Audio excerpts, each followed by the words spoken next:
आपने कहा कि हम किसी भी स्कीम में कर सकते हैं, तो स्कीम को चुनना कितना, मतलब किस बात का ध्यान रखना चाहिए, किस तरह की स्कीम से जो बिगिनर्स हैं उनको शुरुआत करनी चाहिए, क्योंकि हम सब चाहते हैं रिटर्न बने, कोई नहीं चाहता कि उसे लॉस हो। तो क्या कोई इस तरह की स्कीम्स है जिससे शुरुआत करने पे आपका कॉन्फिडेंस इन्वेस्टमेंट को लेकर बूस्ट होगा, तो वो हमें बताएं। जी, क्या होता है ना कि सबको रिटर्न्स चाहिए और जल्दी चाहिए। पेशेंस बहुत आजकल लोगों में कम है। अ, तो मेरे हिसाब से आपको अपना प्रॉपर जो गोल बेस्ड फाइनेंशियल प्लानिंग है ना वो करना चाहिए। मीन्स इसमें तीन चीजों का आपको ध्यान रखना चाहिए अगर आप पहली बार निवेश कर रहे हो।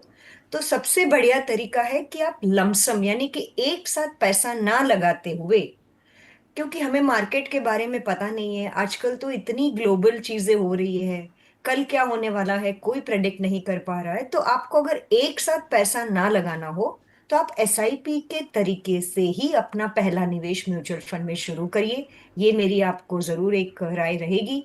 और अगर आपको स्कीम सिलेक्शन करना है तो तीन चीजें जो बहुत महत्वपूर्ण है वो है, एक आपकी उम्र क्या है, दूसरी चीज आपको कौन सा लक्ष्य आपको ये एसआईपी से प्राप्त करना है।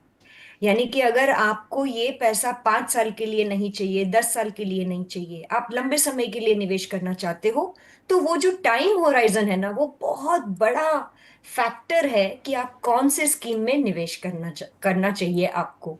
और तीसरी चीज जो है वो है लिक्विडिटी क्राइटेरिया, यानी कि आपको वो पैसा वापस कब चाहिए, वो भी एक बहुत बड़ी चीज है जब आप स्कीम का सिलेक्शन करते हो। तो फॉर एग्जाम्पल अगर आपका टाइम होराइजन बहुत छोटा है, 2 साल का है, 3 साल का है, तो आपको शेयर बाजार में या इक्विटी मार्केट ओरिएंटेड स्कीम में नहीं निवेश करना चाहिए।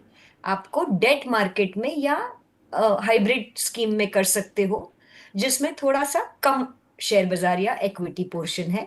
और अगर आपका टाइम होराइजन थोड़ा सा लंबा है, 5 साल के ऊपर है, 8 साल 10 साल के लिए है, तो आपको एग्रेसिव हाइब्रिड जहां पे इक्विटी पोर्शन थोड़ा ज्यादा है, या फिर आपको शेयर बाजार में यानी कि equity market 100% equity oriented scheme में, चाहे वो लार्ज कैप हो, फ्लेक्सी कैप हो, मल्टी कैप हो, या जो भी आपको अपने एसेट एलोकेशन के हिसाब से सही लगे, वहां पे निवेश करना चाहिए।